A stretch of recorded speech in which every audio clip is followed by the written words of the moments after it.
Parthiban sir எப்பவுமே நல்ல cuts உள்ள ஆளு, எப்பவுமே கெத்தா இருப்பாரு, திமிரா இருப்பாருன்னு சொல்லுவாங்க. நான் இப்போ கூட நேர்ல பார்த்தேன்.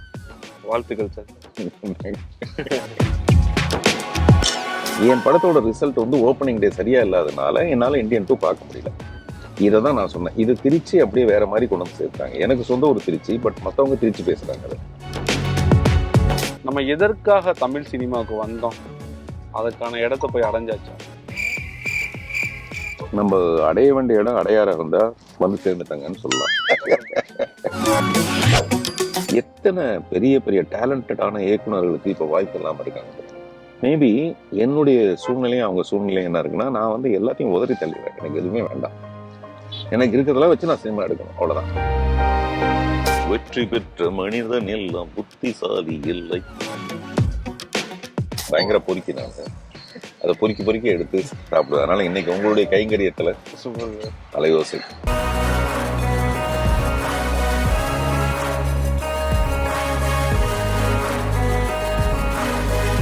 உங்களுக்கு பிடிச்ச ஃபுட்டுனா என்னது? சீ ஃபுட்டு தான். 3 நேரமும் நான் வந்து மீன் சாப்பிடுவேன். பார்த்திபன் சாரையும் காதலையும் பிரிக்கவே முடியாது. காதல்ங்கிறது என் மரணத்தோட சம்பந்தப்பட்டது. அதனால கடைசி வரைக்கும் பிரிக்க முடியாது.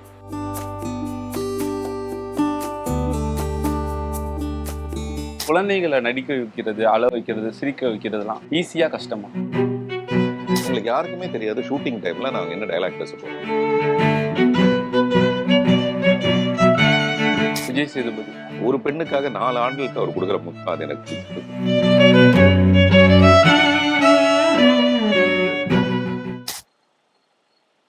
புதிய தலைமுறை நேயர்களுக்கு வணக்கம். ஸ்டாரும் சொல் நிகழ்ச்சிக்கு உங்களை வரவேற்பது நான் பாலாஜி. இந்த வார எபிசோட்ல நம்ம கூட யாரு டிராவல் பண்ண போறாங்க அப்படின்னா, பொருளாதார வருவாயெல்லாம் தாண்டி தன் படைப்பு மூலம் தமிழ் சினிமாவிற்கு பெருமையை ஏற்படுத்தி வரும் எழுத்தாளர், பாடலாசிரியர், இயக்குனர் மற்றும் தயாரிப்பாளர், நடிகர் என பன்முகத்தன்மை கொண்ட திரு பார்த்திபன் அவர்கள் தான் நம்ம கூட இந்த வாரம் டிராவல் பண்ண போறாங்க. அவங்கள வரவேற்று ஷோக்குள்ள போகலாம்.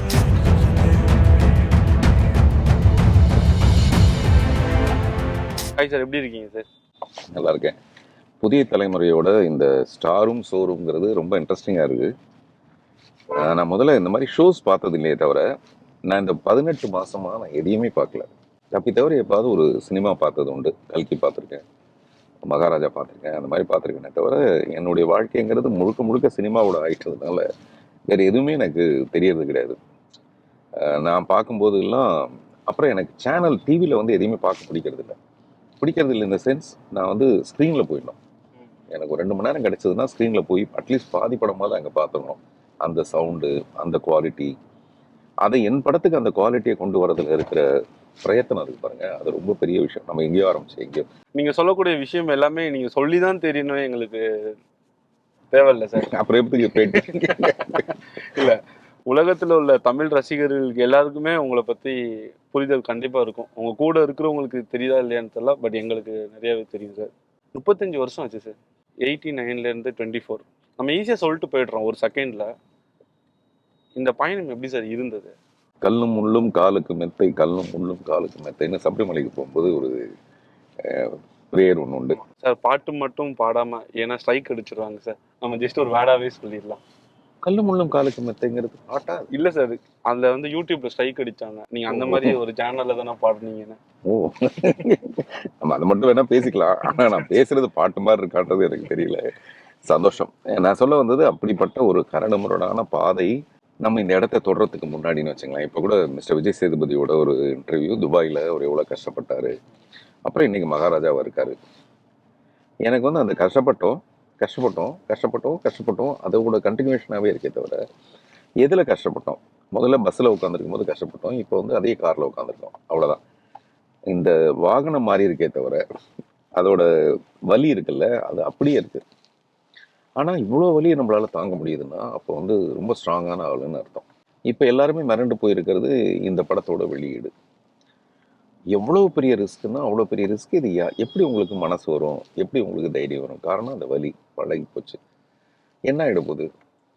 நான் செய்கிறது நேர்மையான, உண்மையான, பவித்திரமான அந்த மாதிரி ஒரு விஷயம் தான் நான் செய்கிறேன். நான் செய்கிறது சினிமான்றது யாருக்கோ. இப்போ வந்து நான் ஹாலிவுட்டில் ஒரு படம் பண்ணுறதுக்காக தான் இப்போது பிரபு ஆண்டனின்னு ஒருத்தர் வந்து பேசிகிட்டு இருக்காரு. ஒத்த சிறப்பு படத்தை அந்த டென்ஷில் வாஷிங்டனோட பண்ணுறதுக்கான பேச்சுவார்த்தை. இப்போ நீங்கள் வந்துட்டீங்க காத்துட்டு இருக்கீங்கிறதுக்காக நான் நாளைக்கு பேசிக்கிறேன் சார், எது ஒரு ஹாலிவுட் படத்தோட அச்சோ. டிஸ்கஷன் அப்புறம் வச்சுக்கலாம் சார் சொல்கிற அளவுக்கு ஒரு திமிர் இருக்கு எனக்கு. பா, அது எங்க ஷோவை கம்பேர் பண்ணும்போது ஹாலிவுட் படத்தையே நாளைக்கு பேசிக்கலாம்னு சொல்றேன். ஏன்னா இங்கே நான் என்னன்னா, இங்கே கமிட் ஆனது 10:30 மணிக்கு. இது அவரை நான் 10 மணிக்கு வர சொன்னேன், அவரு ஒரு 15 நிமிஷம் தாமதமாயிடுச்சு. அப்புறம் எல்லாமே அந்த மாதிரி எதுக்கு சொல்ல வரேன், நாங்கள் பேசிகிட்டு இருக்கிறது ஏதோ பெரிய விஷயம் உள்ளே பேசிகிட்டு இருக்கோம். அவங்க என்ன சொல்கிறாங்கன்னா, ஒரு படம்னா பட்ஜெட், ஹாலிவுட் படம் கூட ஒரு பட்ஜெட்டு, அதை மிகாமல் பார்த்துக்கணும். இந்த ரிஸ்க் வந்து நாங்கள் யாருமே எடுக்க மாட்டோம் சார். உங்களுக்கு எப்படி இப்படிப்பட்ட ஒரு சினிமாவில் ஹீரோவாக இருக்கிறது வேற விஷயம், ரியல் லைஃப்பில் நீங்கள் இவ்வளோ பெரிய ஹீரோவாக எப்படி இருக்க முடியுது? இதெல்லாம் நான் என்னை பெருமைக்காக சொல்கிறதில்ல. மேபி இந்த பேட்டியின் மூலமாக நிறைய யங்ஸ்டர்ஸ்க்கு வந்து நீங்கள் செய்கிற விஷயத்தில் உங்களுக்கு ரொம்ப ஸ்ட்ராங்கான ஒரு விஷயம் இருந்துருச்சுன்னா எந்த வாருக்கும் போகலாம், எந்த போருக்கும் போகலாம். கொஞ்சம் ஸ்வாடு வந்து நல்லா ஷார்ப்பாக இருக்கணும், அவ்வளோதான். பார்த்திபன் சார் எப்பவுமே நல்ல கட்ஸ் உள்ள ஆளு, எப்பவுமே கெத்தா இருப்பாரு, திமிரா இருப்பாருன்னு சொல்லுவாங்க. நான் இப்போ கூட நேர்ல பார்த்தேன். வாழ்த்துக்கள் சார். உலக நாயகன் படத்துக்கு நிகரா இந்தியன் 2 தாத்தாவோட டீன்ஸ் பேர குழந்தைகள் வந்து சண்டை போடுறாங்களா அப்படின்னா ட்ரோல் பண்ணிட்டு இருக்காங்க. இந்த கட்ஸ் எப்படி சார் வந்தது? இது என்னன்னா, பாதி கேள்வி மட்டும்தான் எனக்கு பொருத்தமாக இருக்குது, அல்லது பாதி கேள்வி மட்டும்தான் எனக்கு சரின்னு தோணுது. ஏன்னா நீங்கள் இப்போ சொல்லும்போது நான் அப்படி தலையாட்டுறேன்னு வச்சுங்களேன், உடனே அது என்னாச்சுன்னா அதுக்கு ஆமோதிக்கிறார் அப்படிங்கிற மாதிரி ஆயிடுது.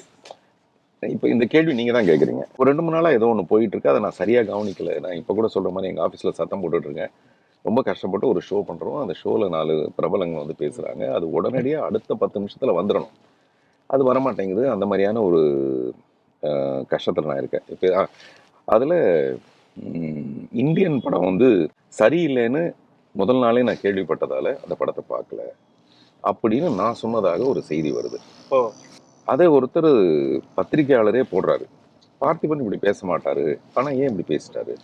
அப்புறம் நான் அவருக்கு நேற்று நைட்டு 1:30 மணிக்கு நான் அவருக்கு மெசேஜ் அனுப்புகிறேன், தயவு செய்து அந்த வீடியோவை காட்டுங்க, நான் என்ன அப்படி பேசினேன்னு சொல்லிட்டு.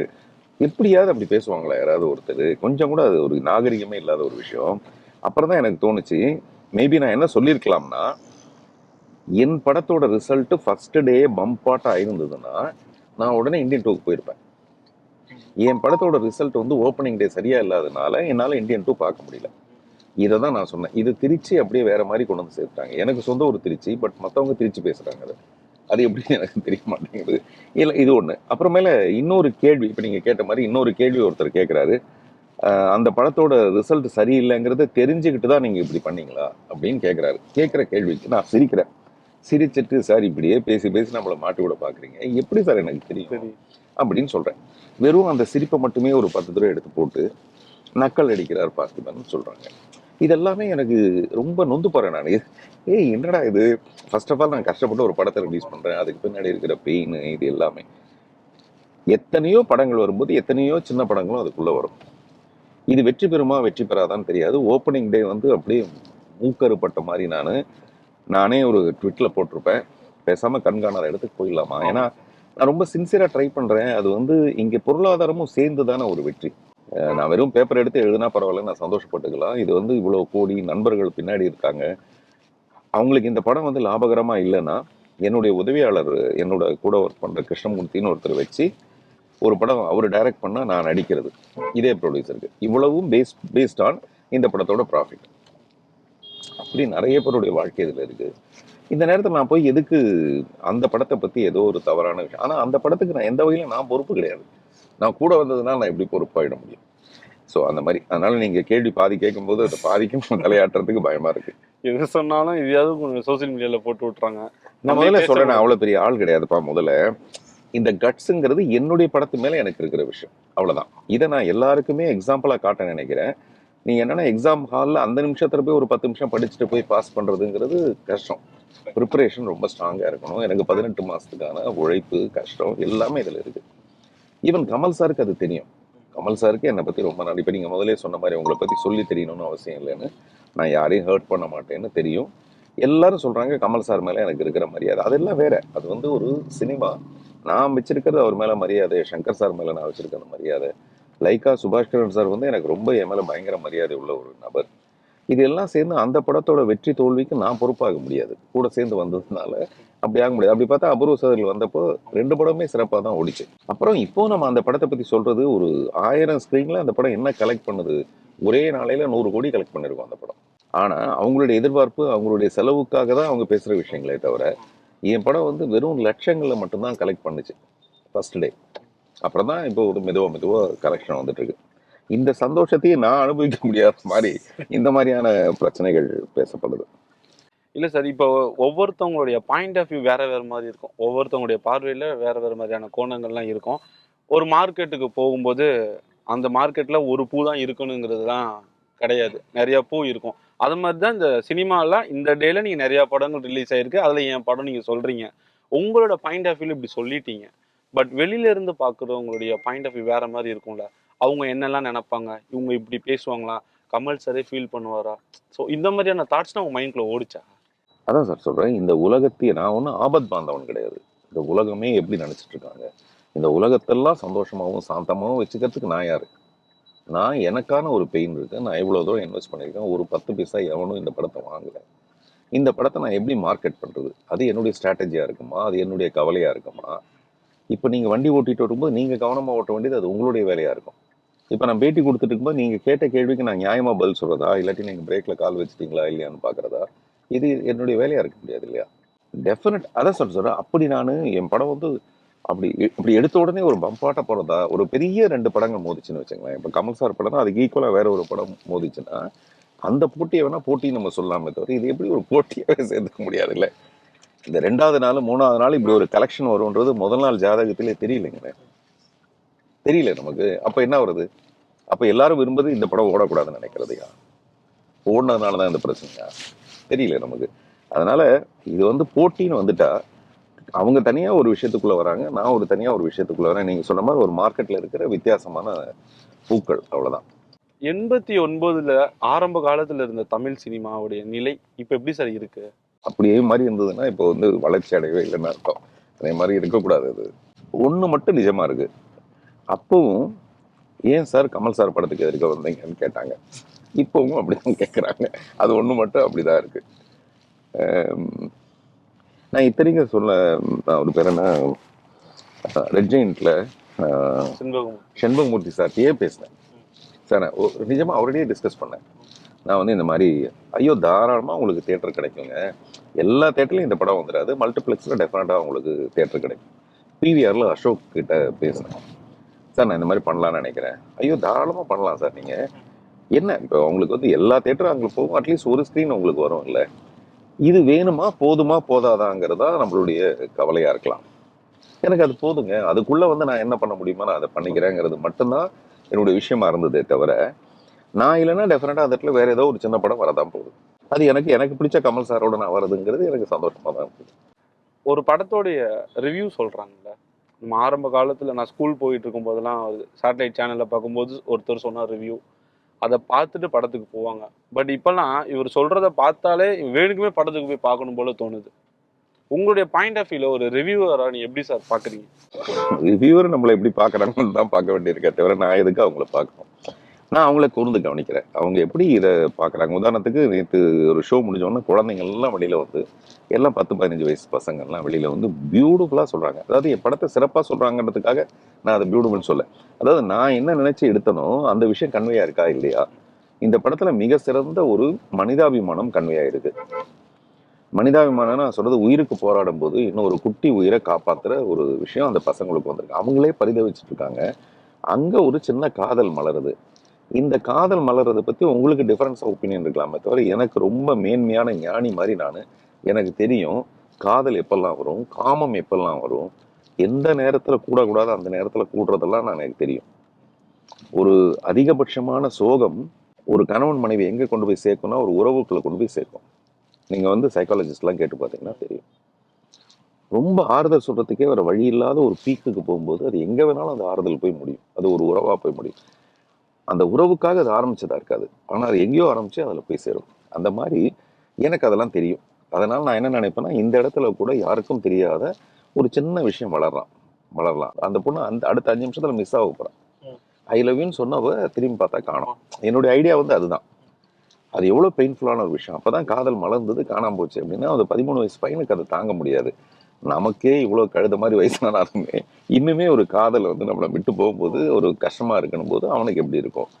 போர்க்களத்துல கூட பூ மலருங்கிறத நான் சொல்ல வர்றது அந்த மாதிரி. அதே மாதிரி கிளைமேக்ஸ்ல வந்து அந்த பையன் ஒரு பெருசா சாதிக்கிறான். ஐயங்காளின்னு சொல்ற ஒரு பையனை இந்த படத்துல நான் ஹீரோவே கிடையாது. நல்ல அவர் பண்ண யோகி பாபு கிண்டல் பண்ற மாதிரி, ஏன் சார் ட்ரெஸ் எல்லாம் பார்த்தா 2 நாளைக்கு முன்னாடியே கிளம்ப ஆரம்பிச்சிருப்பீங்க போல இருக்குன்னு சொல்லிட்டு நான் தான் சொல்றேன் அந்த டைலாக. சொல்லி என்ன நானே கிண்டல் அடிச்சுட்டு என்ன ஒரு சப்போர்ட்டிங் ஆக்டரை வச்சுக்கிட்டு ஐயங்காளி ஹீரோ ஆக்குறேன். பிகாஸ் நான் ஒரு டைரக்டர் தான் இருக்கிறதுலே பெரிய ஹீரோ. என்னால் அப்படி ஒரு விஷயம் நான் ரோல் பண்ணும்போது நான் எதுக்காக போய் படத்துக்குள்ள நான் ஹீரோவா இருக்கணும். என்னுடைய படங்கள் நான் டைரக்ட் பண்ற படங்களை பார்த்தீங்கன்னா நான் அப்படிதான் என்னை குறைச்சிக்கும். மற்ற படத்துல நான் வந்து ஹீரோவா இருப்பேன், இல்லை என்ன வேணாலும் பண்ணுவேன். அந்த ஐயங்காளி எடுக்கிற ஒரு பெரிய சாக்ரிஃபைஸ் நான் நினைச்சு செய்யறது வந்து இந்த ஸ்கூல் குழந்தைங்க சொல்றாங்க. சாக்ரிஃபைஸ் வந்து ரொம்ப பியூட்டிஃபுல்லான விஷயம். அது ப்ராக்டிக்கலா பண்ண முடியுமான்னு எங்களுக்கு தெரியல. பட் அது ரொம்ப நல்லா இருக்கு பார்க்கும்போது, கண் கலங்குச்சு. இந்த படத்துல ஒரு 10 இடத்துலயாவது கண் கலங்கிறதுக்கான இடம் இருக்கு. அப்படி இருக்கும்போது அதெல்லாம் மென்ஷன் பண்ணா நல்லா இருக்குமேங்கிறது என்னுடைய விருப்பம். பட் அவங்க சொல்றது வந்து இது வந்து நான் எதிர்பார்த்த மாதிரி இல்லை, அது மாதிரி இல்லை, இது மாதிரி இல்லைன்னு அவங்க சொல்லும்போது அது நமக்கு சங்கடமா இருக்கு. ரெண்டையுமே நிறை குறை ரெண்டையுமே சொல்லாமே அப்படிங்கிறது என்னுடைய விருப்பம். அதனால ரிவ்யூவர்ஸை நம்ம பார்க்கறத விட அவங்க எப்படி நம்மளை பார்க்குறாங்க அதுதான் முக்கியம். ஒரு மனிதன் யார் என்பதை தீர்மானம் பண்றது, இவன் இவ்வளவுதான்ங்கிறது நிர்ணயம் பண்றதுக்கான முதல் இடத்துல பணம் தான் இருக்கு. இந்த பணம்னால நீங்க ஏதாவது ஒரு சில இடங்கள்ல ரொம்ப அவமானப்பட்டிருக்கீங்களா? பணம் கேட்டு அவங்க கொடுக்கலங்கிறத விட பணத்தை கேட்கறதே ரொம்ப அவமானம்.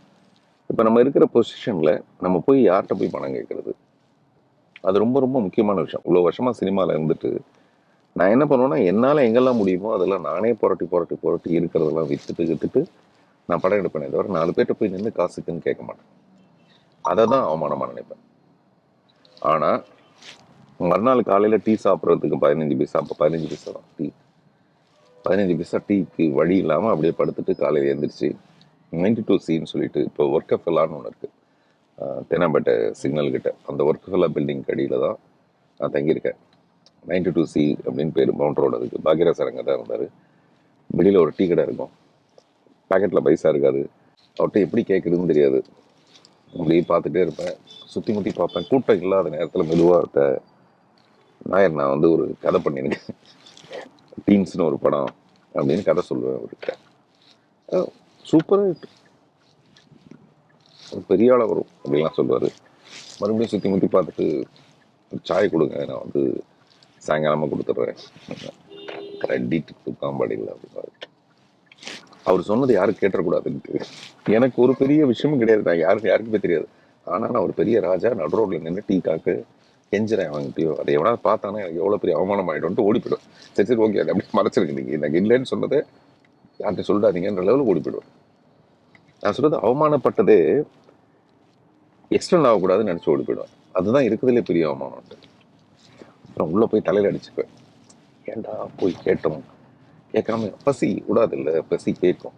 ஸோ இந்த மாதிரி நிறைய அவமானங்கள்லாம் நம்ம சந்திச்சிட்டதுனால இப்போவும் நான் கவனிக்கிறது எல்லாம் என்னன்னா, அப்புறம் எனக்கு இந்த படத்தில் கிடைச்சிருக்க தயாரிப்பாளர்களை பற்றி நம்ம தைரியமாக சொல்லியே தரணும். இந்த தைரியத்துக்கு பின்னாடி யார் இருக்காங்கன்னா, உண்மையிலேயே இந்த மாதிரி அவங்ககிட்ட நான் வாங்கின பணத்தை கொடுத்து தான் இந்த படத்தை ரிலீஸ் பண்ணணும்னா டெஃபினட்டாக பண்ணியிருக்க முடியாது. எனக்கு பின்னாடி அவங்க ரொம்ப ஸ்ட்ராங்கான ஒரு இதுவாக என் மேலே நம்பிக்கையோட இந்த படம் இன்னும் ஓடிடி வைக்கல, அதெல்லாம் வைக்கல. ஆனால் இன்னைக்கு இந்த படத்துக்கு ஏற்பட்ட வரவேற்பு நேற்று நைட் ஷோ கூட ஃபுல். ஆமாம் சார், நானே பார்க்கணும்னு நினச்சேன் சார். ஆக்சுவலி மூவி பார்த்துட்டேன், பட் நேற்று 11:40க்கு ஒன்று புக் பண்ணலாம்னு நினச்சேன், இல்லை ஃபுல்லாகிடுச்சு. ஸோ நீங்கள் 11th ஹவரில் போனால் அந்த மாதிரி தான், ஒரு முன்னாடி ட்ரை பண்ணி பாருங்க அப்படின்னு. அது ஒரு பெருத்த சந்தோஷம் தான். அந்த மாதிரி இந்த படம் இப்போ வந்து இதுக்கப்புறம் இதோட ஓடிடி ரைட்ஸ் வந்து பேச வருவாங்க, அதெல்லாம் வருவாங்க. அது எல்லாத்தையும் அந்த ப்ரொடியூசர் போகணும், ஏன்னா என் மேலே நம்பிக்கை வச்சதுக்காக.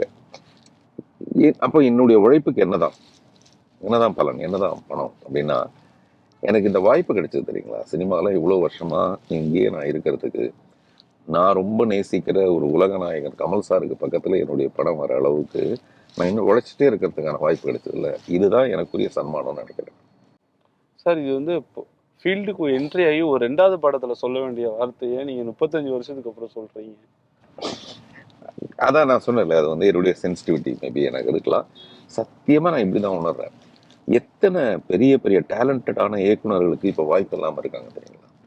பெரிய பெரிய பெரிய பெரிய ஸ்டார்ஸை வச்சு படம் பண்ணவங்க இப்போ ஒரு படத்துக்கு கூட அவங்களுக்கு வாய்ப்பு இல்லாமல் இருக்காங்க. மேபி என்னுடைய சூழ்நிலையும் அவங்க சூழ்நிலையும் என்ன இருக்குன்னா, நான் வந்து எல்லாத்தையும் உதறி தள்ளிடுறேன். எனக்கு எதுவுமே வேண்டாம். எனக்கு இருக்கிறதெல்லாம் வச்சு நான் சினிமா எடுக்கணும், அவ்வளோதான். நான் ஒரு வீடு கட்டிட்டு ஒரு இடத்துல சாலி கிராமத்து பக்கத்தில் சந்தோஷமா இருக்கலாம் அப்படின்னு நினைச்சேன்னா நான் டெஃபினட்டாக சினிமா விட்டு போயிருப்பேன். அவ்வளோதான் எனக்கான வசதி. நீங்கள் நிராகரிக்கப்படுவீங்க, உங்களை ஒதுக்கி ஒதுக்கி ஒதுக்கி தள்ளி விட்டுருவாங்க. ஸோ அதனால நான் இந்த 2வது படத்தில் சொல்ல வேண்டியது கூட நான் இப்போ சொல்றேன், சின்சியராக அப்படி உணர்றேன். இப்படிப்பட்ட மனநிலையில் இருக்கிற ஒருத்தரை நீங்கள் வந்து வேற ஏதோ ஒரு படத்துக்கு போட்டியாகவும் அந்த படத்தை வந்து நான் தவறாகவும் பேசுகிறேங்கிறது வந்து எவ்வளவு தவறான ஒரு விஷயம். அப்படி நான் எண்ணத்தில் கூட நினைக்க மாட்டேன். நான் தப்பிச்சேனா, என் படம் வந்துடுச்சா, என்னுடைய ஸ்ட்ராட்டஜி இந்த படத்துக்கு நடுவில் வந்ததுன்னா கூட என் படம் ஜெயிச்சிரும். ஏன்னா என் படம் வந்து அவ்வளோ மெரிட்டான படம் அப்படின்னு எனக்கு தோணுது. அதில் ஜெயிச்சிட்டேன், அவ்வளோதான். நான் வந்து கருடன் ஒன்றா சந்தோஷப்படுறவன், மகாராஜா ஒன்றா சந்தோஷப்படுறவன், அரண்மனை ஒன்றா சந்தோஷப்படுறவன். ஏன்னா தியேட்டர்கள் வந்து சந்தோஷமா இருப்பாங்க. அது வந்து ஹோல் இண்டஸ்ட்ரியுமே நல்லா இருக்கும். அப்போ நானும் அதில் நல்லா இருப்பேன். அந்த அளவுக்கு ஒரு பரந்த மனப்பான்மை உள்ளவன்.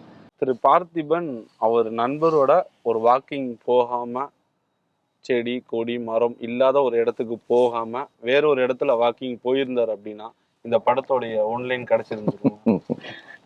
என்கிட்ட ஏற்கனவே நிறைய ஒன்லைன் இருக்கு.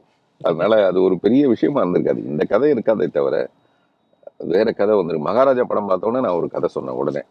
அந்த கதை வந்து பிரமாதமா ரெடி ஆயிருக்கு. சீரியஸாவே ஒரு போலீஸ் ஸ்டேஷன்ல போய் சார் ஒரு குண்டு காணும் சார் அப்படின்னு சொல்லி போராடிக்கிறான். கதை வேற.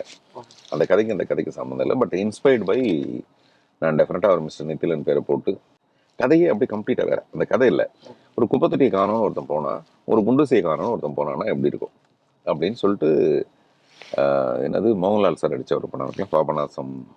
ஸோ அந்த மாதிரியான ஒரு ஸ்டைல் ஆஃப் ஃபிலிமு நான் ஒன்று யோசிச்சு வச்சேன். அதனால் இன்ஸ்பயர் ஆகிறதுக்கு நிறைய விஷயங்கள் இருந்துக்கிட்டே இருக்குது. ஒவ்வொரு சந்தோஷத்தில் நான் இன்ஸ்பயர் ஆகணும் இல்லையோ, ஒரு சோகத்துலேயும் நான் வேறு ஏதோ ஒரு விதமாக இன்ஸ்பயர் ஆயிடுறேன். உங்கள் மனசை அதிகமாக பாதித்த விஷயம் அப்படின்னு ஒன்று இருந்திருக்கும்ல சார்? அதுக்கு காரணம் வந்து மனசு தானே தவிர நம்மளை யார் பாதிப்புக்குள்ளாக்குனாங்களோ அவங்க கிடையாது. மனசு ரொம்ப சென்சிட்டிவாக இருந்ததுன்னா நீங்கள் மாட்டிக்குவீங்க. என்னுடைய சென்சிட்டிவிட்டியை பொறுத்தது. என்னுடைய சென்சிட்டிவிட்டி அந்த மாதிரி தான். நான் ரொம்ப சீக்கிரமாக காயப்பட்டுறேன், நான் ரொம்ப சீக்கிரமாக வருத்தப்படுறேன், இல்லை நான் ரொம்ப சீக்கிரமாக அதுலேருந்து மீண்டு வர முடியாமல் இருக்கேன், அல்லது அதை எழுத்தாக கொட்டிடுறேன். எனக்கு உறவுன்னு தனியாக கிடையாது. இந்த உறவே நான் என்ன நினைக்கிறேன், இந்த சினிமா ரசிகர்களையே நான் உறவாக நினைக்கிறேன். முழுக்க அப்படியே உலகம் பூரா இருக்கிற சினிமா ரசிகர்கள் பல பேர் என்ன அப்படிதான் நினைக்கிறாங்க. அவங்க குடும்பத்தில் ஒருத்தராக நினைக்கிறாங்க. இதை நான் நினைக்கிறேன் பெரிய குடும்பத்தை நினைக்கிறேன். அப்போ நான் ஷேர் பண்ணுறேன். இந்த படம் மட்டும் எனக்கு ஜெயிக்காமல் இருந்ததுன்னா நான் என்ன ஆயிருப்பேன், டெஃபினட்டாக போதும்டா, இது போதும், உழைக்கவே முடியாதுங்க ஒரு மனிதனால், அவ்வளோ உழைச்சிட்டேன், இதுக்கு மேலே போதும், நம்ம பண்ணல எங்கேயாவது ஒரு இடத்துல காலார நடந்து போயிட்டு உட்காந்து ஏதாவது எழுதிட்டு போகலாம் அப்படிங்கிற லெவலுக்கு மனசு ஆயிடுதுங்கிறத சக்ஸஸ் வந்ததுக்கப்புறம் நான் சொல்கிறேன்.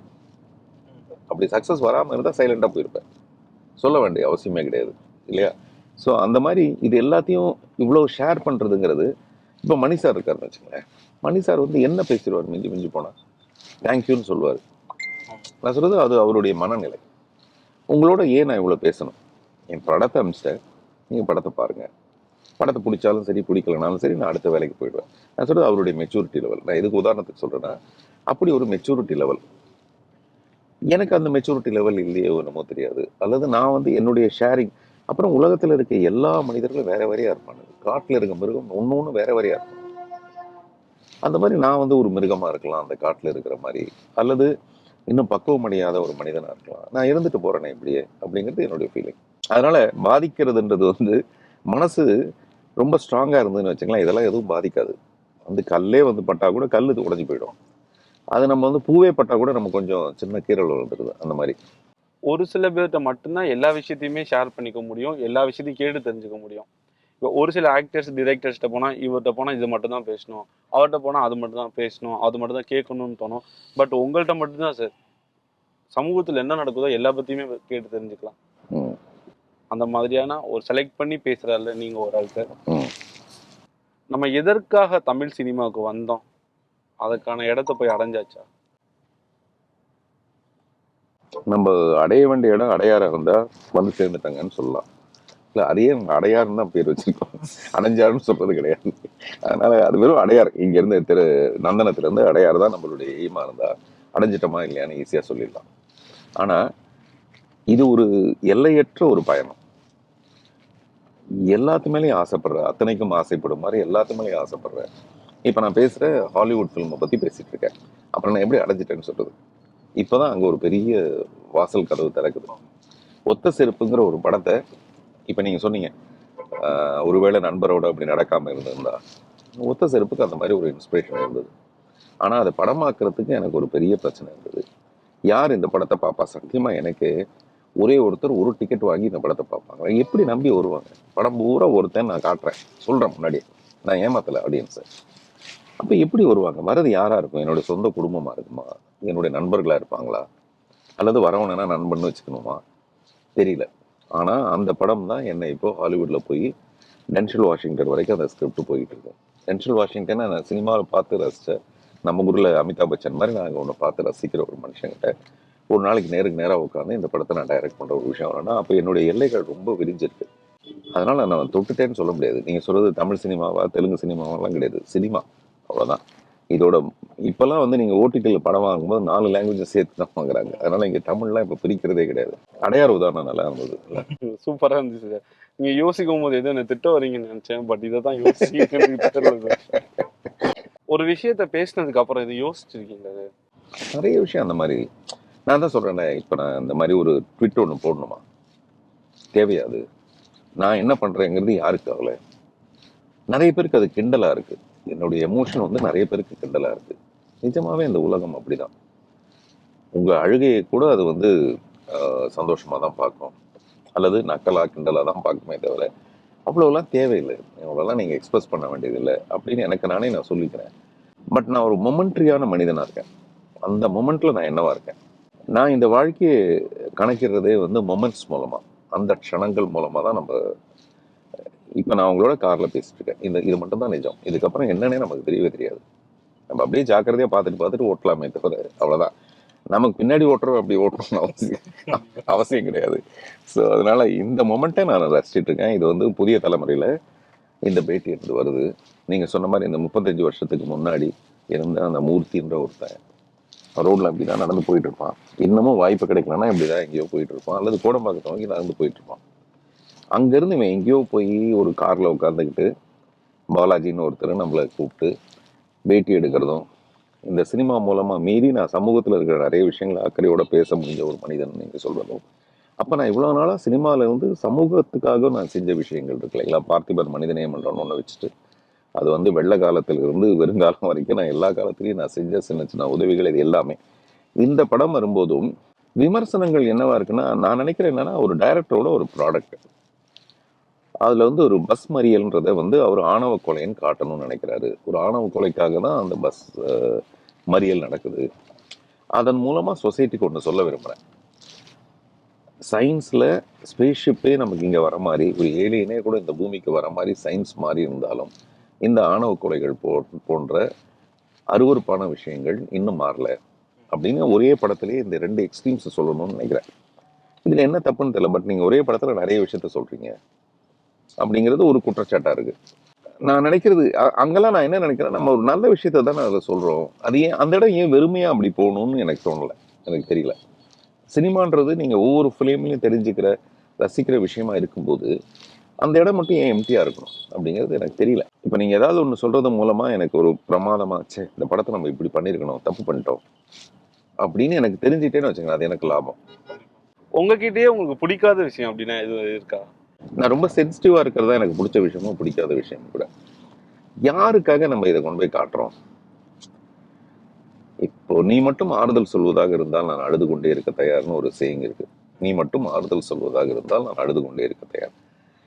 அப்படி ஒரு விரல் நீட்டுது அப்படின்னா நம்ம கண் கலங்கலாம். அப்படி ஒண்ணுமே இல்லாதப்ப நீ எதுக்கு கண் கலங்கணும்? யாருக்காக கண் கலங்கணும்? யாருக்காக நீ எமோஷனலா இருக்கணும்ன்றது மட்டும்தான் நான் கேட்டுக்கிற விஷயமா இருக்கும். இப்போ என் டாக்டரே சொல்லுவாங்க, நீ எவ்வளோலாம் எமோஷனல் ஆக வேண்டியது, அப்படிலாம் யாருமே இந்த உலகத்துல அப்படி பெருசா மதிக்கிறது இல்லை, இவ்வளோலாம் அவங்க பார்க்கறது இல்லை, அந்த வேகத்துல இல்லை, அவங்கவுங்க அவங்க வேலையை பார்த்துட்டு போயிட்டு இருக்காங்க அப்படின்வாங்க. ஸோ அதனால எனக்கு பிடிக்காத விஷயங்கிறது என்னுடைய சென்சிட்டிவிட்டி. அது புரியாத இந்த உலகத்துக்கு. 88க்கு முன்னாடி ஒருத்தரை உங்களை பார்த்து நீங்க யாருன்னு கேட்டா நீங்க என்ன சொல்லி இருந்திருப்பீங்க? உலகத்தோட மிக சிறந்த டைரக்டர் நான் தான் சொல்லியிருப்பேன். சத்தியம். அப்படி ஒரு திமிரில் அலைஞ்சேன் நான். அப்போ நான் இன்னும் டைரக்ட் பண்ணல இல்லை, அதனால எனக்கு என்ன இருந்ததுன்னா திமிரு, நான் மட்டும் வந்தேன்னா இங்கே எல்லாரையும் காலி பண்ணுறேன். அப்படிதான் இருந்தது எனக்கு சத்தியமா. இதை நான் இப்போ என்னுடைய அசோசியேட் டைரக்டர் சொல்லுவேன், நீங்களாம் இப்படிதான் நினைச்சிட்டு இருந்தீங்க, நானும் அப்படிதான் நினைச்சிட்டு இருந்தேன். அந்த சபைக்கு போற வரைக்கும், கேமரா கை கிடைக்கிற வரைக்கும், ஷார்ட் எடுக்கிற வரைக்கும், நீ தான்டா டைரக்டர்னு சொன்னதுக்கு அப்புறம் ஒரு நாள் ஷூட்டிங்கே நமக்கு பயங்கர பரிதாபப்பா இருக்கும். அப்போ அப்படி கிடையாது, நமக்கு இன்னும் விஷயம் வரல, ஆனால் எனக்கு தெரியும்னு எனக்கு தெரிஞ்சிட்டு இருக்கேன். எனக்கு தோணுது, எனக்கு இதெல்லாம் பண்ணுவேன், நான் வந்தேன்னா எல்லாரும் இங்கே யாரும் இல்லாதமாக்கிடுவேன்ற லெவலுக்கு தான்.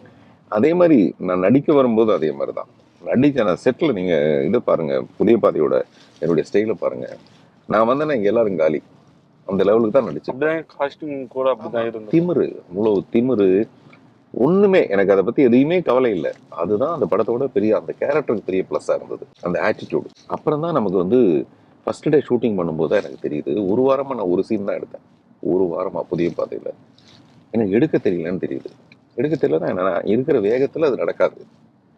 அங்க எல்லாம் சேரணும்ல, அது கோஆர்டினேஷன். நானா மட்டும் தனியாக நினைச்சிட்டு இருக்க முடியாது. நான் போய் 5:30 மணிக்கு நின்றுட்டு இருப்பேன், பட் யூனிட் 7:30 மணிக்கு தானே வரும். அந்த 2 மணி நேரம் பயங்கர பரிது. இப்போ நான் ஆஃபீஸில் சத்தம் போட்டுட்டு இருக்க மாதிரி ஆகும். என் வேகத்துக்கு அது எதுவுமே நடக்காது. டெஃபினட்டாக 7:30 மணிக்குன்றது 8 மணிக்கு தான் ஷார்ட் எடுக்க முடியும். 9 மணிக்கு பிரேக் பண்ணணும்.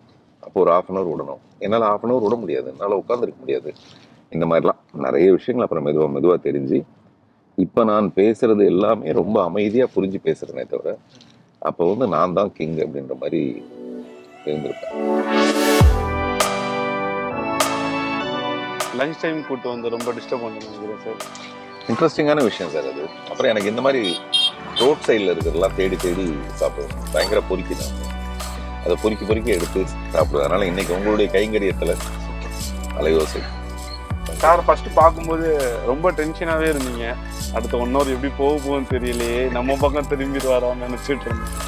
திரும்பி பேசலன்னா அது நல்லா இருக்காது. அதனால திரும்பி பேசணும், சாப்பிட்டு பேசுவேன்.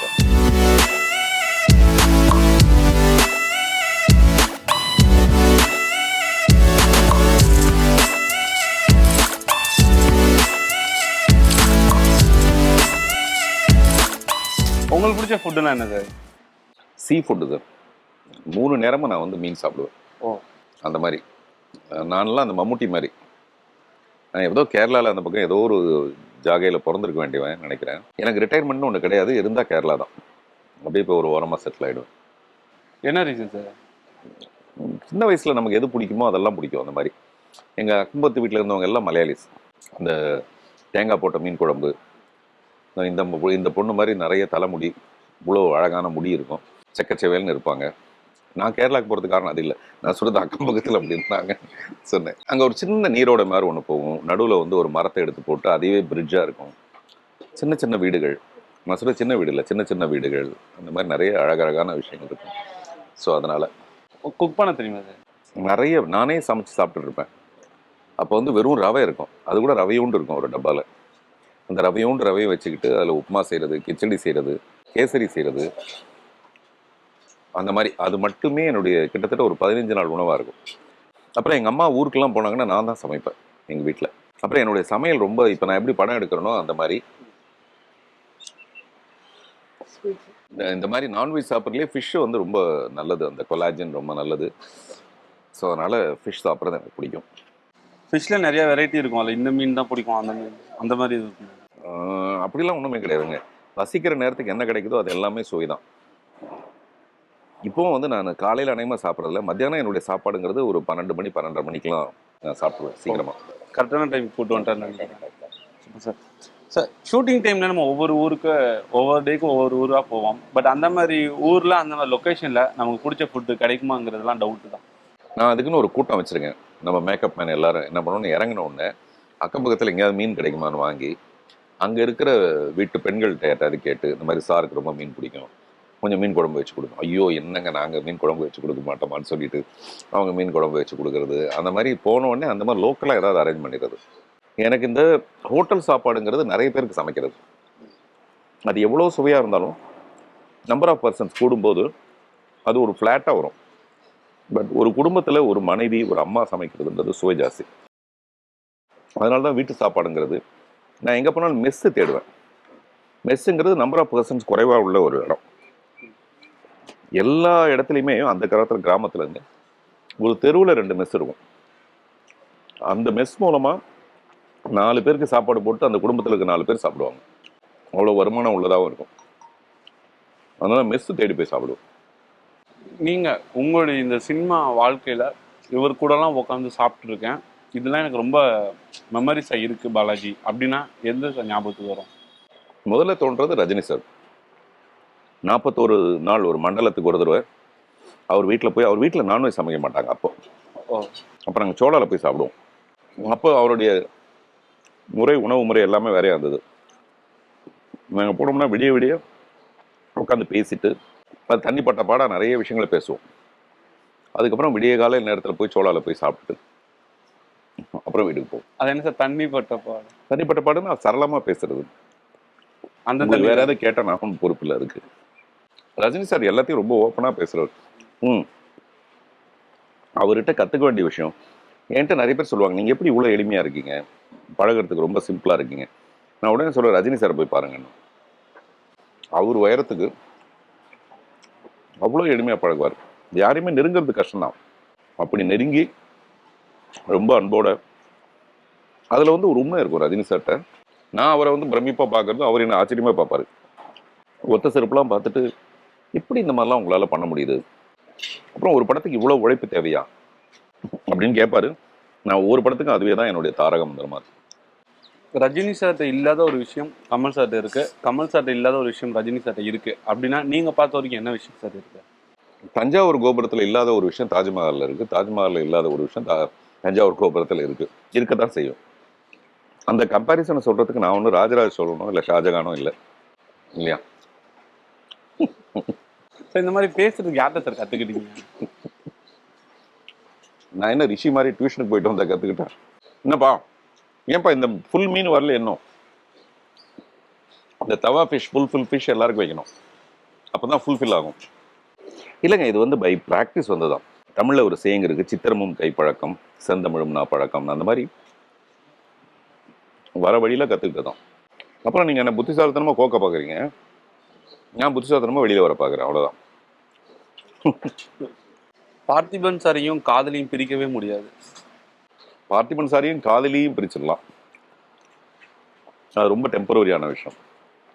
காதல்ங்கிறது என் மரணத்தோட சம்பந்தப்பட்டது, அதனால கடைசி வரைக்கும் பிரிக்க முடியாது. காதல் அப்படின்னாலே டக்குன்னு உங்க மைண்ட்ல வர விஷயம் என்னது? உயிர்ப்பு, ஜீவன். எனக்கு ஒரு மரங்குத்தி பறவையை பார்த்தா கூட அது ஒரு மனங்குத்தி பறவை மாதிரி தான் தெரியும். அது நம்ம மனசை குத்திட்டு போயிடுமோ அப்படிங்கிற மாதிரி. இப்படி நம்ம எல்லாத்தையுமே ரசிக்க ஆரம்பிச்சிட்டோம்னு வச்சுங்களேன். காதல் ஒரு பிரபஞ்ச பிரச்சனை. நீங்க எங்க வேணாலும் காதலை பார்க்கலாம். நான் ஒரு காட்டுக்குள்ள போகும்போது பசங்களை கூட்டிட்டு போனேன், என் குழந்தைங்கள. எல்லாம் சிங்கம் புலி எங்க இருக்குன்னு தேடிட்டு இருந்தாங்க. அப்ப அந்த ரேஞ்சர் சொன்னாரு, காடுங்கிறது சிங்கம் புலி இருக்கிற இடம் கிடையாது, முதல் விஷயம் அமைதி. முதல்ல இங்க இருக்க அமைதியை ரசிங்க, அப்பதான் அந்த வண்டுகளோட ரீங்காரம் உங்களுக்கு கேட்கும். நானே அப்படி திரும்பி பார்த்தேன், ஓ நான் கூட காடுனா மிருகங்கள் இருக்கிற இடம்னு நினச்சிருந்தேன். அப்புறம் அவர் சொல்லும்போது தான் தெரிஞ்சது அது ஒரு அமைதியோட இடம். நீங்கள் மெதுவாக நடந்து போனால் கூட அந்த சலசலப்பு கேட்கும், வெளியில் ஒரு சருகு விழுந்தா கேட்கும். பர்செப்ஷன் ஆஃப் லைஃப் கற்றுக்கிறதுக்கு நிறைய இருக்குது. காட்டில் நீங்கள் யானைக்கிட்ட போனீங்கன்னா யானைக்கிட்ட கற்றுக்கிறதுக்கு அவ்வளோ சென்டிமெண்ட்ஸ் இருக்குது. ஸோ அந்த மாதிரி இந்த மாதிரி நான் தேடி தேடி தேடி பார்த்ததுனால காதலுங்கிறது உலகம் பூரா இருக்கிற ஒரு விஷயம். உங்க கூட உட்காந்தா கண்டினியூவாக ஒரு 48 hours மூச்சு விடாமல் கூட பேசலாம்னு நினைக்கிறேன். நான் அப்படிப்பட்ட நபர் தான் நீங்கள். பட் உங்களுக்குலாம் ரொம்ப பிஸியான ஷெட்யூலில் நீங்கள் இவ்வளோ நேரம் ஸ்பெண்ட் பண்ணதே எனக்கு பெருசாக நினைக்கிறேன் சார். அப்படிலாம் இல்லைங்க, இது ஒரு விதமான ஷேரிங். சரி, நான் கூட பாருங்கள், ஒரு கிரிமினலான புத்திசாலி. இந்த படம் ரிலீஸ் ஆயிருக்கு, இந்த நேரத்தில் நமக்கான ஒரு ப்ரொமோஷன் வேணும். அது புதிய தலைமுறை மூலமாக, இந்த மாதிரி உங்கள் ஷோ மூலமாக இதோட ரியாலிட்டி எனக்கு புரியும். உண்மையிலேயே இப்போ எனக்கு இருக்கிற அவசரத்தில் இந்த மாதிரி மீன் சாப்பிட்றது, மீனில் முள் இருக்குன்னு தெரிஞ்சுதான் நான் ஷூ போட்டுட்டு சாப்பிட்றேன், குத்தாமல் இருக்கணுன்றதுக்காக. இருந்தால் கூட இவ்வளோ சாவகாசமாக நம்மளால் உட்காந்து மீன் சாப்பிட்றதுக்கான நேரம் இல்லை. ஐ மீன் அவ்வளோ பிஸியாக இருக்கிறதுனால. ஆனால் இதுக்கு பின்னாடி ஒரு சுயநலம் ஒன்று இருக்குது. இந்த மீன் குளத்தை சுத்தப்படுத்தும் போது அதோட வயிறும் ரொம்ப, குளமும் சுத்தமாகும். இது பராசக்தியில் கலைஞருடைய வசனம். அந்த மாதிரி இப்போ நான் உங்களோட பிடியோட இருக்கும்போது எனக்கு வயிறும் ரொம்புது, இதன் மூலமாக ஏதாவது ஒரு 10 பேர் படத்தை பார்ப்பாங்கன்ற மனசும் ரொம்புது. அதனால நான் தான் ரொம்ப கொடுத்து வச்சேன். இந்த பிஸியான ஷெட்யூலில் நீங்கள் பண்ணுற விஷயத்த கூட ஒரு வகையில் ஏற்றுக்கலாம் சார். ஆனால் நீங்கள் அந்த டைமிங் நீங்கள் பேசுனீங்க பார்த்தீங்களா, எல்லா இடத்துலயுமே இப்படிதான் பேசுவீங்க சார். எந்த டைமிங்? மீனுக்கு முள்ளு இருக்கிறதுனால தான் நான் ஷூ போட்டிருக்கேன். சில விஷயம் அந்த நேரத்தோட பேசும்போது அது ரொம்ப சுவையா இருக்கும். அது ரொம்ப தள்ளி போட்டோம்னா அது நியூஸ் மாதிரி ஆயிடும். உலக நாயகனையும் சூப்பர் ஸ்டாரையும் உங்களையும் டேக் ரோலிங் ஆக்ஷன் சொன்னால் ஈஸியாக நடிக்க வச்சிடலாம். அந்த சீன் சொன்னால் நீங்கள் நடிச்சிடுவீங்க. பட் குழந்தைகளை நடிக்க வைக்கிறது, அழ வைக்கிறது, சிரிக்க வைக்கிறதுலாம் ஈஸியாக கஷ்டமா? எல்லாத்துலேயும் ஒரு ப்ளஸ்ஸும் எல்லாத்துலேயும் ஒரு மைனஸும் இருக்கும். ஒரு உச்ச நட்சத்திரத்துக்கும் ஒரு உலக நாயகனுக்கும் ஒரு தகுந்த ஒரு கதையை நான் சொல்லி அவங்க கன்வின்ஸ் ஆகி அதை நடிக்கிறதுக்கான ஒரு டைம் இருக்குது. குழந்தைங்க அப்படி கிடையாது. நான் எது சொன்னாலும் அது அவங்களுக்கு உசிதமானது, உன்னதமானது. இவங்ககிட்ட எந்த ப்ரிப்பரேஷனும் இருக்காது. அது ஒரு வகையான ப்ளஸ். நான் இந்த படத்தில் கையாண்டது இவங்க எல்லாரையும், இந்த பொண்ணோட எவ்வளோ அழகு இருக்குன்னு வச்சுக்கலாம், இந்த அழகை நம்ம குறைக்காம இதை எப்படி கூடுதலாக்குறது, அதுக்கு நீ மேக்கப் போடாதம்மா அப்படின்னு சொல்லுவேன். மேக்கப் வந்து ஒரு தன்னைத்தானே கான்ஃபிடன்ஸ் இல்லாதவங்க செய்கிற வேலை அது. அல்லது வயதாக வயதாக சில விஷயங்கள் இருக்கும், அதை வந்து எப்படியா சரி செய்ய முடியுமான்னு. இந்த குழந்தைங்களோட அழகு படத்தோட ஆரம்பத்தில் பார்த்தீங்கன்னா அப்படியே போக போக போக போக அவங்க அந்த ஓடி ஓடி ஓடி களைச்சி கிளைமேக்ஸ் டைம்லலாம் எல்லாம் அப்படி ஒரு பரிதாபமான நிலையில் இருப்பாங்க. மறுபடியும் அந்த ஸ்கூல் ஃபங்க்ஷன் ஒன்று வரும்போது அவங்க எல்லாம் அப்படியே பூ மாதிரி மறுபடியும் இருப்பாங்க. நேற்று கூட நான் சொன்னேன்ல, அப்படியே ஃப்ரெஷ்ஷாக இருக்கீங்க நீங்கன்ட்டு. அந்த மாதிரி இவங்களுக்குன்னு எந்த விதமான ஓஷோ மாதிரி இவங்க கப்பை வந்து எம்டி ஆக்கிட்டு வந்துடுது. அப்போ தான் நம்மளால் போர் பண்ண முடியும், உள்ள முழுக்க ஊற்ற முடியும். அதனால தான் நான் சொல்கிறேன், நீங்கள் எதையும் ப்ரிப்பேர், இவங்களுக்கு யாருக்குமே தெரியாது ஷூட்டிங் டைமில் நாங்கள் என்ன டைலாக் பேச போகிறோம். ஒரு பெண்ணுக்கான டைலாக்கை இதில் இருக்க 5 பெண்ணுக்கும் சொல்லி கொடுத்துருப்பேன். அந்த 5 பொண்ணுல எந்த பொண்ணு அந்த டைலாக் பேச போகிறாங்கன்னு அவங்களுக்கு கடைசி வரைக்கும் தெரியாது. தெரிஞ்சிருந்தால் நான் ரொம்ப கஷ்டப்பட்டிருப்பேன். இவங்க எல்லாம் நம்மளை போட்டு அந்த டைலாக் நான் பேசுகிறேன்னு சண்டைக்கு வந்திருப்பாங்க. அது மாதிரி பசங்களோட டைலாக் கூட அவங்களுக்கு யாருக்குமே தெரியாது யார் பேச போகிறாங்கன்னு. அதனால எனக்கு இப்போதைக்கு நீங்கள் சொல்கிற மாதிரி கமல், ரஜினி, நயன்தாரா, த்ரிஷா, தமன்னா, அது எல்லாமே இவங்க தான். நீங்கள் உங்களுக்கு சாதாரணமாக பார்க்குறீங்க, இவங்கெல்லாம் நாளைக்கு அப்படி ஆயிட்டாங்கன்னு வச்சுங்களேன், இத்தனை பேர் அறிமுகப்படுத்தின பெருமை இவருக்கு தான் உண்டு. கண்டிப்பாக சார். நான் முதல்ல சொன்ன மாதிரி நான் ஒரு கிரிமினல். நான் யாரையாவது ஒருத்தவங்களை நம்ம அறிமுகப்படுத்தினால ஃபியூச்சரில் அவங்க பெரிய ஆள் ஆகிட்டாலே நம்ம பெருமையை பேசுவோம். கிட்டத்தட்ட 13 பேரை நீங்கள் இன்ட்ரோ கொடுத்துருக்கீங்க. ஒரு கர்வம் எப்பயுமே உங்களுக்குள்ள இருக்கும்ல சார்? என்னோட அவங்களுக்கு ஜாஸ்தி இருக்கு. அதோட எப்படியா நம்ம அதிகமாகணும். ஓகே, நீங்கள் ஃபீல்டுக்குள்ளே என்ட்ரி ஆகும் போதெல்லாம் எனக்கு ஒரே சந்தோஷம் என்னன்னா, எனக்கு உங்களோட சேர்ந்து சாப்பிட்ற இந்த மொமெண்ட்ஸ் இருக்குல்ல, கிட்டத்தட்ட இந்த 18 மாதத்தில் நிறைய தடவை நான் அதை கிரியேட் பண்ணிக்கிறேன். இந்த தடவை கூட இந்த இன்டர்வியூவில் நம்ம 2 பேரும் தான் சொன்னால் கூட தெரியல இன்னும் எத்தனை நாளைக்கு நம்ம இவங்களோட இப்படி சேர்ந்துருக்க போகிறோம்னு தெரியல. அவங்கள பரபரப்பான ஹீரோயின் ஆகிடுவாங்க. இந்த படத்துக்கே நிறைய கால் ஷீட் பிரச்சனைலாம் கொடுத்தாங்க. இந்த இவரே இப்போ 1 வாரம் கழிச்சு தான் வந்திருக்காரு, ப்ரமோஷனுக்கே வரல அவர். அந்த மாதிரி. ஸோ அதனால் இந்த தருணங்கள் பூரா மேக்ஸிமம் இந்த சக்ஸஸ் மீட்டுங்கிறதே சக்ஸஸ் மீட்டுன்னு ஒன்றா இல்லாமல் எவ்ரி மீல் வந்து ஒரு சக்ஸஸ் மீட்டாகவே வச்சுக்கலாம். Super sir. சக்ஸஸ் மீட்டும் சக்ஸஸ் ஈட்டாக சாப்பிட்டோம் சார். ஒரு சில நடிகர்கள் பேர் தான் சொல்கிறேன், அவங்கள்ட்ட பிடிக்காத விஷயத்தை சார் டக்கு டக்குன்னு சொல்கிறீங்களா? அதுதான் எனக்கு பிடிக்காது. சூர்யா. பிடிக்காத விஷயங்கிறது பொறாமையினால கூட இருக்கலாம். நான் சொல்கிறது ஏன் பிடிக்கல அப்படின்னா, எனக்கு பொறாமை, என்னால் அது முடியல. சுதா கங்கனாவோட படத்தில் ஒரு 20 வயசு பையனா வரணும்னா 20 வயசு பையனாவே வராரு. அதே மாதிரி நம்ம கௌதம் மேனன் இன்னும் அநியாயம். அவர் வந்து ஹாஃப் பேண்ட்டு ஷர்ட்ஸ்லாம் போட்டு விடுவார், அதுக்குமே வந்து நிற்பார். அது என்னால் முடியாத விஷயம். அவர் பண்ணும்போது எனக்கு அது பிடிக்காது. கமலஹாசன். அவர் ஏகப்பட்ட பேரை காதலிச்சவர், இப்போ ஏன் கம்னு இருக்காருன்றது பிடிக்கல எனக்கு. ரஜினிகாந்த். எனக்கு டான்ஸ் ஆடவே தெரியாது, அவர் இப்போ சமீபத்தில் கூட டான்ஸ் ஆடினார், அது எனக்கு பிடிக்கல. நடிகர் விஜய். 200 கோடியை நான் ஒன்றா பார்த்ததில்லை. அதை வந்து சாதாரணமாக அப்படி தூக்கி போட்டு அரசியலுக்கு போகிறேன், மக்களுக்கு சேவை செய்கிறேன்னு சொல்கிறாரு. அது எனக்கு ரொம்ப பிடிச்சிருக்கிறதுனால, ஏன்னா நான் ரொம்ப நாளாக அரசியல் ஆசை உள்ளவன் நானே. பட் ஒரு தன்னிறைவு அடையில நான் வந்து இன்னும் சினிமாலேயே சாதிக்கலை அந்த லெவலுக்கு இருக்கும்போது அவர் இவெல்லாம் தூக்கி போட்டுட்டு இப்போ என்கிட்ட கேட்பாங்க, எப்படிங்க நீங்கள் வந்து சினிமாவுக்காக நீங்கள் எல்லாத்தையும் விட்டுறீங்க, வீடு வாசல் எதுவுமே தேவையில்லை, எனக்கு சினிமா போதும். ஆனால் அவர் வந்து சினிமாவுடைய உச்சம் அவர் எங்கேயோ இருக்கார். அவர் இப்போ ரீரிலீஸ் ஆன கில்லி வந்து அவ்வளோ பெருசாக கலெக்ட் பண்ணியிருக்கு. அப்போவாது மனசு கொஞ்சம் சலனப்படுமான்னு நினச்சேன் நான். நிறைய பேர் டேரக்டர், இப்போ கூட வேற யாரோ ஒரு டேரக்டர் வந்து நல்ல கதை வச்சிருக்காரு, விஜய் வச்சு பண்ணா, இப்படியாவது அவர் திரும்பி வந்துட மாட்டாரா அப்படிங்கிற மாதிரியான ஆசை எனக்கு இருக்குது. ஆனால் அவருடைய நோக்கம் நல்ல நோக்கமாக இருக்கிறதுனால அது எனக்கு பிடிக்கல. இளையராஜா. அவர்கிட்ட யாராவது ஏதாவது பிடிக்கலன்னு சொன்னால் அவனை எனக்கு பிடிக்காது. பார்த்திபன். எதிர்பார்க்குற பதிலை தவிர மீது எல்லாத்தையும் அவன் சொல்கிறதுனால அவனை எனக்கு பிடிக்காது. மணிரத்னம். இன்னும் 2 வார்த்தை பேசினா என்ன? அது அவர்கிட்ட பிடிக்காது. விக்ரம். அவர் இவ்வளோ பெரிய ஸ்டார் ஆக போறாருங்கிறது எனக்கு ஹவுஸ்ஃபுல் டைம்ல எனக்கு தெரியாது. அவர் கொஞ்சமாவது ஒரு ஜாடை காமிச்சிருக்கலாம். நமக்கு தெரியாதுங்க, நான் இவ்வளோ பெரிய ஸ்டார் ஆக போறேன், எத்தனை வருஷம் கழிச்சும் நான் அதே இளமையோட இருப்பேன் அப்படிங்கிறது அவர் எனக்கு அப்பவே சொல்லியிருந்தாருன்னா, அட்லீஸ்ட் போஸ்டரில் பெருசு பெருசாக அடிச்சு உங்கள் சியான் விக்ரம் நடிக்கும் அப்படின்னு ஹவுஸ்ஃபுல்லுக்கு நான் அப்போ விளம்பரப்படுத்தி எப்படியாவது பெரிய ஆளாக இருப்பேன் நான். அது எனக்கு அவர்கிட்ட பிடிக்காது. விஜய் சேதுபதி. ஈரம் படாமல் ஆண்களுக்கு கொடுக்குற முத்தம், ஒரு பெண்ணுக்காக 4 ஆண்களுக்கு அவர் கொடுக்குற முத்தம், அது எனக்கு பிடிக்காது. சிலம்பரசன்.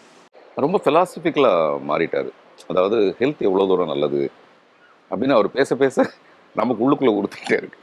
நமக்கு ஒரு கில்ட்டை ஏற்படுத்துறாரு. அதனால எனக்கு அது பிடிக்காது. பட் அவருடைய ஹெல்த்தும் அவருடைய ஸ்டைலும் பிடிச்சிருக்கு. முந்தி வந்து நம்ம அவரை வந்து ரொம்ப சாதாரணமாக ஒரு கிண்டலுக்குரியவராகவே இருந்தார். இப்போ அந்த கிண்டலெல்லாம் உடச்சி கிடச்சி நிமித்தி ஒரு இடத்துக்கு போய் சேர்றதுன்றது ரொம்ப கஷ்டம். அது வந்து அந்த உயர்ந்த இடத்துல இருக்கிறதுனால எனக்கு பிடிக்காது. ஏஆர் ரஹ்மான். வீக்னஸே இல்லாத ஒரு மனிதர் அவர் இருக்கிறது எனக்கு பிடிக்காது. டீன்ஸ். இந்த படத்தை எதுக்காக மக்கள் தியேட்டரில் வந்து பார்க்கணும், ஒரு வேர்டில் சொல்லணும்னா என்ன சொல்லுவீங்க? எனக்காக. அவ்வளோதான், ஒரு வேர்டுனா எனக்காக தான். அவங்களுக்கு என்ன தலையெடுத்தா நான் டீன்ஸ் போய் பார்க்கணும்? டீன்ஸ் பார்க்குறது எனக்கு தான் நல்லது. இந்த 2-3 வார்த்தைன்னு சொன்னீங்கன்னா நான் வந்து இந்த 13 குழந்தைங்களுக்காக அப்படிலாம் சொல்லலாம். நீங்கள் ஒரே வார்த்தைன்றதுனால அது எனக்காக. ஏன்னா எனக்குள்ளே இவங்க எல்லாருமே அடங்கிடுவாங்க.